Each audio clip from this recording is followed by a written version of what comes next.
guys, it's Michelle, and today's video is going to be another pop culture conspiracy theories. I normally like to space these out a little bit more than I did right now, but like there's just a conspiracy theory that I had to literally talk about because it freaked me out so much. Let's get into it. I'm gonna go from like least scary to like most scary conspiracy theories. So that's just kind of how I like to do it. I like to keep you on your toes a little bit. So let's get into it. So the first conspiracy theory actually came from you guys. I tweeted, I just have two things I really don't understand: the sudden popularity of AirPods, because they came out 2 years ago and I'm just confused as to why people care about them now. And two, the Baby Fucking Shark song blows my mind because that one is like at least 10 years old. I would go even further to say maybe 15, because I remember that song from when I was a kid. So I don't understand the sudden popularity with that song and people just like acting like it's a new song or they've never heard it. I'm just honestly confused. But back to the AirPods. So basically I tweeted this. One of you guys named Audie responded saying, I have a theory that Apple started the AirPod hype around Christmas so people would buy them. They knew so many people have the need to fit in, so they made them sound like everybody needed them. And so this kind of got me thinking a lot about like memes and like meme culture, Twitter culture, whatever you want to call it. The AirPods were actually released in 2016. I remember them having a really negative response when they were first launched because a lot of people were like, these are so stupid, I'm gonna lose these all the time, like give us the headphone jack back, because a lot of people were just really mad about the headphone jack, which is why AirPods were created literally in 2016. So I remember like there being like a lot of hate and like a controversy, quote unquote, around them in 2016, but then I don't remember them picking up really, or like people caring about them. I never really saw people wearing them that often. So Christmas 2018 comes around and suddenly AirPods are the hot new trend. It started out as a meme, like people would just kind of joke about them, about like flexing with like AirPods and shit, but like it started obviously to pick up not only just like in Twitter, like people like literally started buying them way more than they did before this meme was a thing, which I just think is so fucking interesting. I just think it would be incredibly smart for companies to pay big social media like meme accounts specifically. Like, I mean, obviously promotions like YouTubers make sense, but like memes stick around for like at least a couple weeks to like a couple months. Like I feel like the AirPods thing maybe started around October, November, and it's still relevant. People are still buying AirPods. So if that really was a tactic, what I think could have happened, maybe Apple's team decided to pay one of the big meme accounts to post their product in a way that they thought that they would pick up on the internet as a meme. Do I necessarily think that Apple did it? Like, that's the question. Like, I don't really know. I don't know if companies are like smart enough to be doing that yet. Do you think that Apple possibly paid big meme accounts to start the AirPods meme because they weren't selling and now they're selling a lot? I don't know. I think maybe they just got lucky, but seriously, companies don't start using Twitter as a marketing tactic, they're gonna be really fucking dumb, because so not only do a lot of people get their news from Twitter, but a lot of people like see things on Twitter and buy them. Like I do that all the fucking time. Like I'll see like a lip gloss or like a pair of shorts or shoes or something like that, and I'll literally buy it from seeing it on Twitter. But I don't know, I think it would be really dumb for marketing companies to not start taking advantage of the possibility of using these accounts and using Twitter to promote their products. The next conspiracy theory revolves around Little Miss Ariana Grande. Basically, Ariana released a song recently called 7 Rings. It's my new shit. I'm obsessed with it. There's major controversy surrounding this song and how it sounds similar to other songs. For instance, an artist named Princess Nokia claimed that Ariana stole her flow. That went to Soulja Boy saying that Ariana stole his flow from Pretty Boy Swag. It kind of just kept spiraling from there, and there's so many different mashups. Like I can't play the songs in here, obviously I'll get copyrighted, which is really annoying. Copyright has been a bitch lately. But I will link them below. There's like a ton of different mashups between like Pretty Boy Swag, 7 Rings, this Princess Nokia girl song, and like another song by 2 Chainz. Like there's so many different things that like show that this song sounds similar to. A lot of people were mad because they were like, okay, Ariana definitely stole Soulja Boy's flow from Pretty Boy Swag. But then you look at these other songs that also sound similar to Pretty Boy Swag and you're like, okay, well they also sound similar. It's different than sampling. Sampling a song is really different. It's when you actually buy the rights to use part of the song. Like how Ariana's using like My Favorite Things from Sound of Music. She actually sampled that in Seven Rings. So that's sampling. It's very different from like actually stealing another artist's work or being influenced by another artist's work.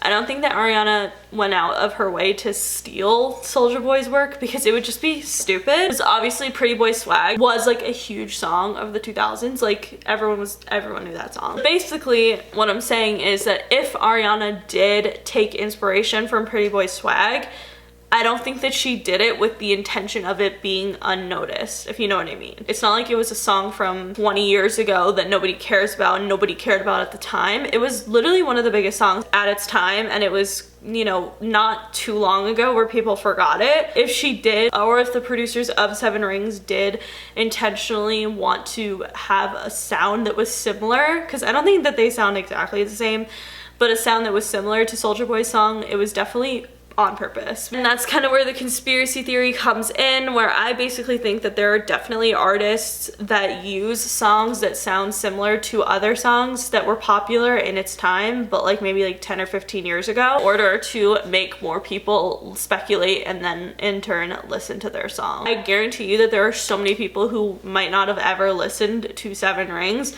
that listened to it solely because they saw the controversy on Twitter and Soulja Boy like tweeting that Ariana stole his flow or whatever.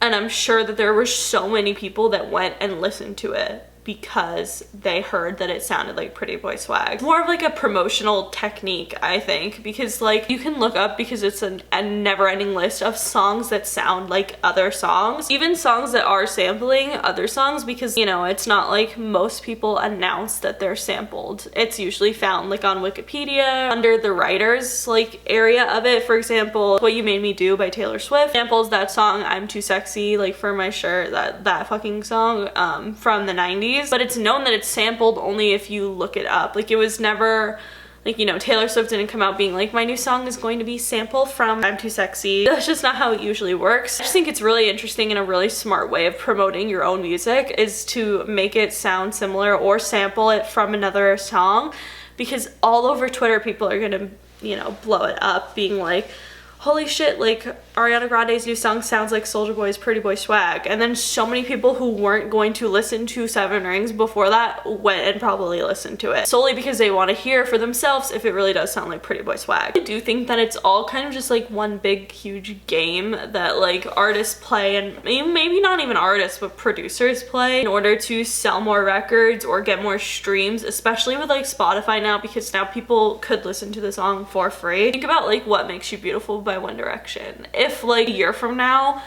Taylor Swift came out with a song that had like clearly the same music and like the same style of music as What Makes You Beautiful and it sounded super similar, a lot more people are going to listen to that song. Even if it's out of hate, they're still fucking streaming it because they want to see, does this really sound like What Makes You Beautiful? Did Taylor Swift really do that? Oh my god, they used to date Harry Styles. Like, you know what I mean? Like, it's just this like a huge thing that can come out of it. So I kind of think that it's smart, really interesting, because like people will hear it and they'll be like, oh shit, that sounds like this, and then more people, especially with social media now, are gonna go and listen to it. So I think that it is a really smart fucking technique. I don't know why Soulja Boy is so mad, because now more people are gonna be listening to his song as well as Seven Rings. Who knows? I don't know. I think it's fucking smart. Like, I literally do actually believe that people do that for a reason. But the last conspiracy theory that we're gonna talk about is terrifying. It's another thing that I saw on Twitter. A ton of you guys were tagging me in this, and it has to do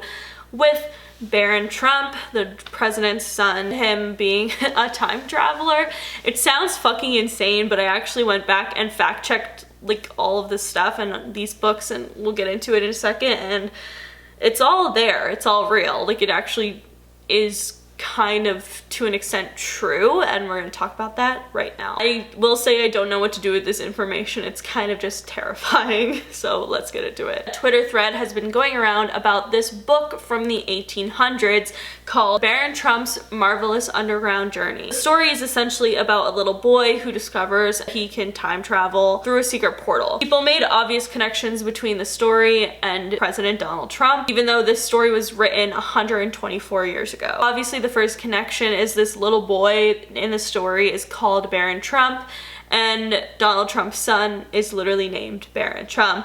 It is spelled differently because in the story his name actually isn't Barron Trump, that's just like what he's called, but he's called that because people are saying that he's a baron, which is a term, not that his first name was Barron. But either way, to me, that doesn't even fucking matter. The connection is still there. Like, you know what I mean?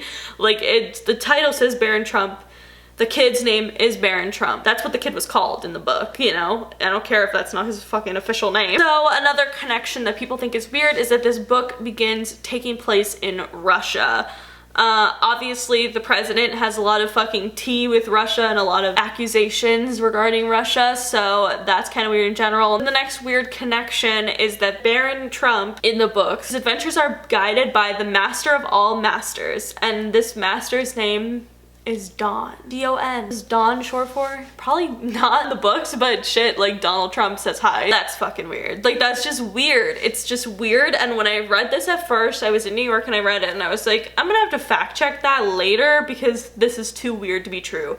But all of it is true. One of the weirdest parts about this particular book is that later, same author wrote another part to the series. It was like the third book. The book is called, quote, The Last President. The story begins with a panicked New York City in early November, describing the uproar after an election of somebody who was an outsider who nobody wanted to be president, but won the presidency. So it started with a big mob and a big panic. And where was the mob, you might ask? Well, this is a quote from the book. The Fifth Avenue Hotel will be the first to feel the fury of the mob. If you guys remember to back in November of 2016 when Trump was elected, the biggest place that had the biggest protests and the craziest protesters was definitely outside of Trump Tower in New York City. And where was Trump Tower located? On none other than Fifth fucking Avenue. Like, I just think that's so bizarre. The way that they described it, like, there was a person that ran for president, won the election, now there was a mob outside of the Fifth Avenue Hotel. Like, that's literally what happened. Like, that's so fucking bizarre. And I fucking fact checked it. It literally happened. I'm scared of it. That's just weird as shit because, like, protests literally were held out on Fifth Avenue, all across it, but specifically outside of Trump Tower. I'm literally scared. Like, the connections are literally mind-boggling. Like, that's so fucking weird. To me, it's actually too weird to be a coincidence. The book is written 124 years ago about a kid named Barron Trump who has a master named Don and talks about a president election that caused an uproar in New York City and protests specifically outside of a building on Fifth Avenue, which is quite literally what happened. But it goes a little deeper, and this is kind of where the conspiracy theory comes into play. Nikola Tesla was an inventor in the 1800s and 1900s. He was brilliant. He was known to be very, very fucking smart by a lot of different people. And not only that, but he actually died on January 7th of 1943 of a blood clot. Before Nikola Tesla's death, he actually talked about how he had time traveled before. He claimed that he built a time machine and traveled back into the past and into the future. After he died, the US government took all of his inventions and notes. So after the FBI looked through Nikola Tesla's inventions and notes, they realized that they couldn't figure anything out, so they hired an outside engineer who was known to be super brilliant. The goal of the FBI was to hire this engineer who was super smart and might be able to actually understand Nikola Tesla's work and invention. And who was this engineer, you might ask? None other than John G. Trump. So John G. Trump was actually Donald Trump's uncle. I kept saying grandfather because I have no fucking clue why. I literally wrote down in my notes uncle. So John G. Trump was Donald Trump's uncle, and that would make him Barron Trump's great uncle. So after studying Nikola Tesla's work, Trump told them that he couldn't figure anything out either. People believe, because of these books, that he was actually lying, and he did figure out how to use the time travel and used it for his own benefit and decided to keep it from the government. So the theory goes that John G. Trump decided to use this time machine to go into the future and meet his great-grandson, Baron Trump. Basically, the theory is that his goal was to see everything that would play out in his life and his grandkids' lives and so forth. So he went to the future, saw everything that happened, saw Donald Trump become president, a time traveling machine to travel back to the 1800s, write these books about the great adventures of his great-grandson, Baron Trump. I'm kind of fucking scared, not gonna lie. So it's basically a theory that like either Baron knows how to fucking time travel and wrote these books about himself, you know, and went back to the 1800s, wrote these books about himself, or that John G. Trump used Nikola Tesla's inventions, figured it out for himself, used it to see into the future about his family and see what his family was doing, and then decided to write a book about Baron Trump in the 1800s to either freak people out or just so that the family would have it. I don't fucking know, but either fucking way, the book thing is too weird. I think the Nikola Tesla thing is super weird that it happens to be, you know, a Trump that was working with his inventions. It's all just fucking weird. And I'm also scared, so please don't kill me. This is just a conspiracy theory. I'm not saying that it's true, but like shit. I will say that the book thing, I can't get like look past that. I can't like look and be like, oh no, that's just a coincidence. Like, it's too fucking weird to be a coincidence. It's like I don't know what to do with the information. Like I don't know what it means, but I know it means something. And I don't like it either way. But yeah, that is it for this video. If you guys liked it, please give it a big thumbs up. Like I said, let me know in the comments what you guys think about these conspiracy theories below. I would love to know, and I would love to hear your opinions. But yeah, that is it. Make sure you follow me on Twitter, Snapchat, and Instagram, because I'm always posting really dope ass shit on there. Subscribe for new videos every week, and I will see you guys later. Bye!